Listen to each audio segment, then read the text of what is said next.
Hello and welcome to my second video about ha-floorplan.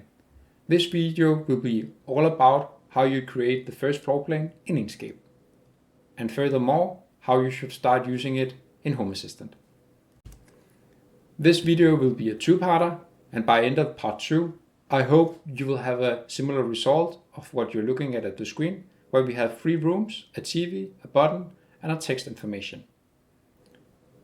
The content of this video will be a short introduction to floorplanner, a place where you're able to create modern backgrounds for your floor plan, how you should get started in Inkscape, how we are adding the CSV to ha-floorplan, and lastly, how you can join our community, check the documentation and buy me a coffee. But let's begin.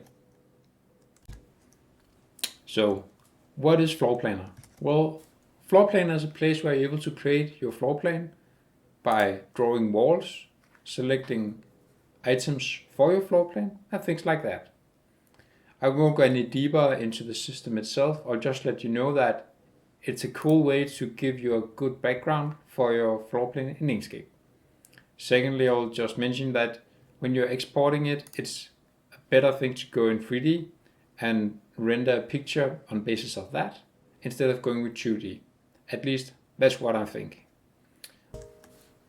If this is the first time you're trying to draw a floor plan, do it simple, export the image, and don't waste time on it. You can always go back, create a new background, and just replace it in Inkscape hereafter.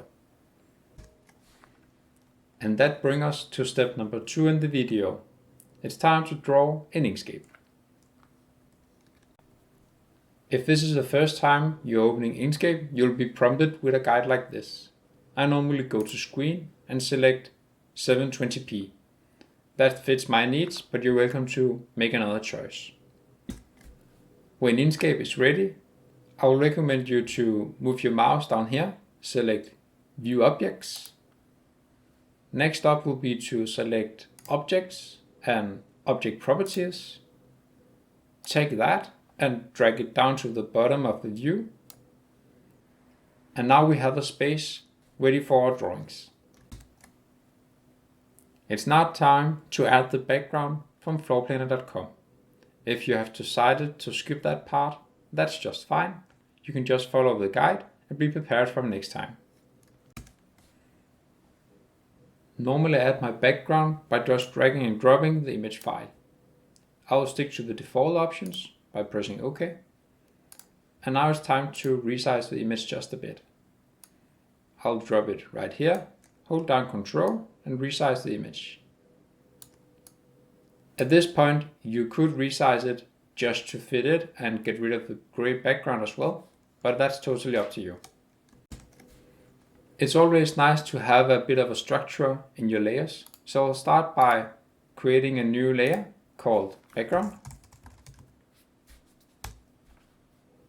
The next one will be rooms, and we'll create a third one called buttons. I'll now secure that the background is actually positioned below the background layer, just to keep things organized. And now it's time to draw the rooms. I will recommend you to go up an object, as before, and select Fill and Stroke. Fill and Stroke could just be placed right here, so we have all 3 things open it at the same time. When I'm drawing rooms, I'm normally selecting the rectangle tool to draw my things. Click on it as the first thing and go down to the Fill and Stroke settings. Here you should be able to select whatever you like, but the first thing you should do is pressing on the fill and selecting a color of your choice. My fill will be, I think, just a bit of gray, and I will create a stroke which should be dark, where I'm trying to match each wall. With that, you can just draw the first room. So the first room is now drawn. I'll go to the next and to the third one. As you can see, 3 new elements is added in the layers and objects. Let's select the select and transform objects by pressing S and move the 3 ones to the rooms layer. Now we have 3 of these. To get things a bit more organized, I will create 3 new layers: a bedroom, a living room, and a restroom. Let's move the 3 things into rooms. Let's first move the living room rectangle into the living room, the next one into the restroom, and the third one into your bedroom. Now that all 3 rooms are drawn, I will start defining an ID for each of them. The first one will be our restroom, which I have moved into the restroom folder. And here you will define the ID. The ID is the one we are using in the Home Assistant floor plan configuration, known as the element. So the element is referring to the ID we are defining here. I'm normally going something like light, restroom, and primary, because I like to map the whole area to one light or group of lights. You should press enter or set to actually override the ID. The next one will be living room, light, living room, primary. Press set or enter again. Go to the bedroom and do the same for it.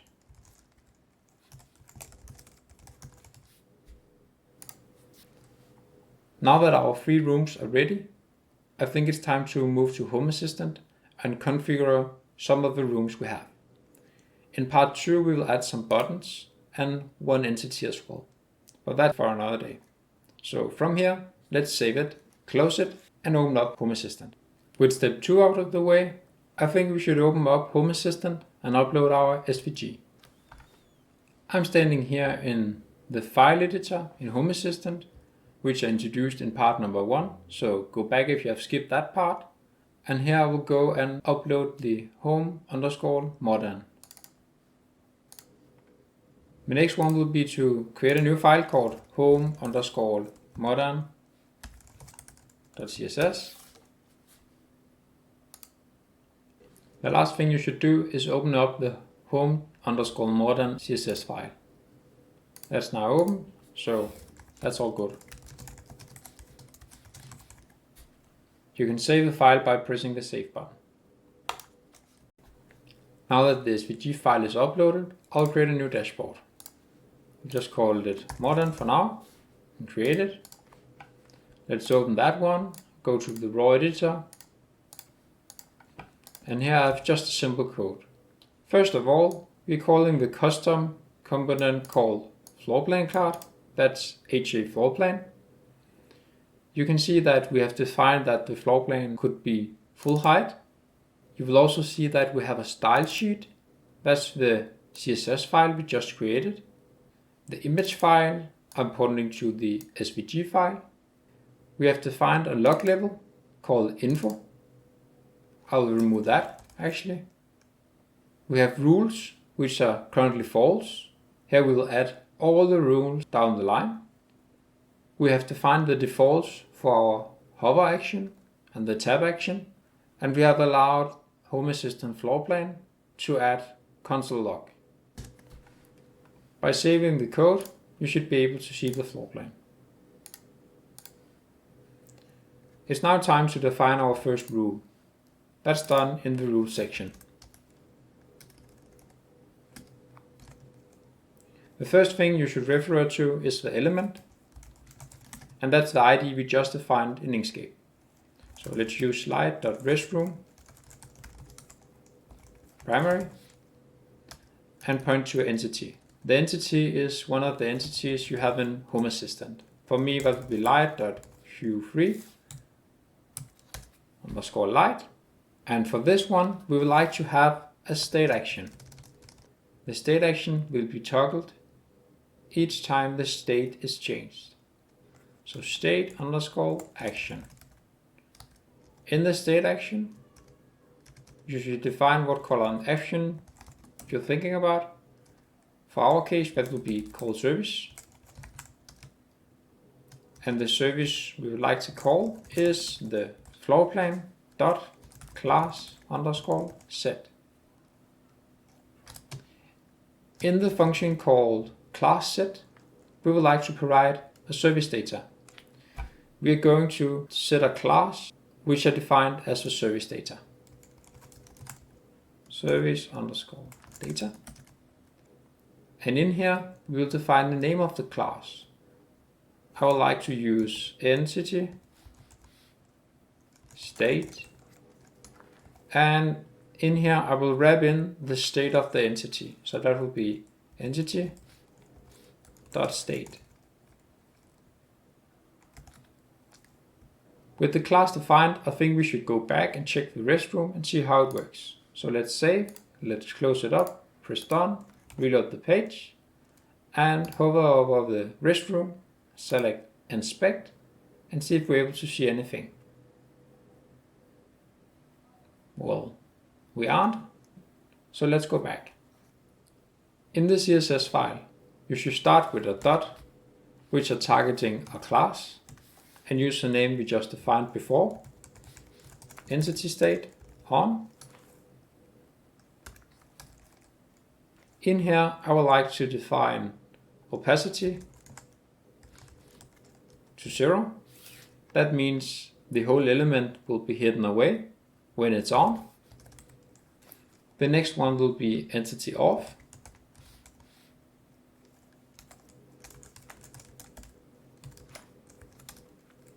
And in here I would like to have opacity at 0.7%. And we'll define a fill with a RGB-color 38, 34, and 34. And use the important marking as well. If you're pressing save and jumping back to your floor plan and making a full reload and looking at the restroom, you should be able to see that the entity state off is now, well, not changed because the light is off. So let's press it, let's turn it on, and you can see that the layer is now hidden away. That's the first step in our CSS journey, and as you can see, the state is changing while we are changing the state of the entity. If you're going into the interface and looking at the rectangle, you can see if we're turning it on, the class here is mapped down here with opacity 0. And if we're turning it on, nothing is really working. That's because I actually did a typo while creating the code. So let's save it, go back, reload the page, and target it again. And now you can see we have the entity mapped here. So the class entity state off is now mapped to the correct styling element. It's kind of annoying. I actually have to click on one thing and go in here and toggle the state. So now I'll show you how you can use the next service to toggle that right away. The one thing you will have to change is actually as simple as changing the tab action. We had already defined that the tab action was calling the more info, and now we are just overriding that with something else. The action we would like to use is the action called call service. And in here we will use the service called home assistant.toggle. Try and save the code and press it. Now you can see that we're actually able to toggle the entity by just clicking on the element. The last thing we will do is actually trying and add the style directly to the DOM element. Some styles are actually added to the element, and we're able to override that if we would like to. I will simply copy this one. And in here, I will change light to bedroom. We will also change the entity reference to hue 2. And from here, we will try and use the style underscore set function, which will change the style of the element. The style set function requires one thing, and that's a new key called style.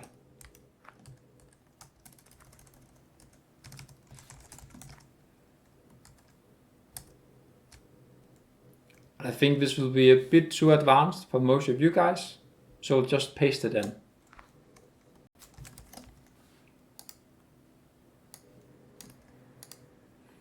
Here you can see that we're defining a var in JavaScript if the entity attributes, and the entity attributes rgb-color is defined. If it's defined, we'll return the style called fill RGB, and hereafter we will actually pass the value of the entity attribute called rgb_color in. I'll just change the tab action to double tap and show you how a result looks like. So here you're seeing that the RGB are actually not defined right away, but if we're changing the temperature of the color, you can see that the layer is actually changing color as well. You should for sure take a bit of time to optimize that. This isn't for sure anything beautiful to look at, but it is something. And that's one way to pass in the element entity state to a style. So we now know that we're actually able to overrule the style of the rectangle. We know that we're able to set a class, and with the CSS file we're actually able to target the class, for example controlling the opacity of it. We also know that we're able to use the double click to toggle a device, and we know it's possible to create JavaScript code and using that to exposing the style. Before we wrap up, you should know that the floor plan solution are looking for elements in the SVG file and executing our functions to manipulate the content within the SVG file. That's allowing us to, for example, set the style, or setting the class, or creating a more advanced function where you're able to create a bit of code to set the style. It's the same way we're able to listen for a double click, or just a simple click on an element. There's just one thing I would like to point out before we wrap up. You should always try and prevent using the dots in the entity reference to the SVG file. You just saw that the dot are actually the same selector for the class in the HTML, like this one. In other words, please prevent to use anything like that, and instead go with something like this. This was the first part of the new video telling you a bit more about how you should use Inkscape and Home Assistant floor plan to make a beautiful and modern floor plan in Home Assistant. Before we wrap up, I would like to point out that you're always more than welcome to join our discussion area at GitHub. There's quite good inspiration to get. We also have a very nice documentation where you're able to see live examples. You can take a look at the usage page and maybe even considering to buy me a coffee at buymeacoffee.com/coffee2exetico. Thank you for watching this, and please use the like button if you are happy about what you have seen. If you are facing any trouble, I would recommend you to go to our discussion area at GitHub and there create a new question, or maybe even just search for other questions related to yours. I will follow along with the comment section as well, but I can't guarantee that I will join the discussion there as well. Once again, thank you for watching, and I will see you in the part 2 of this video. Bye.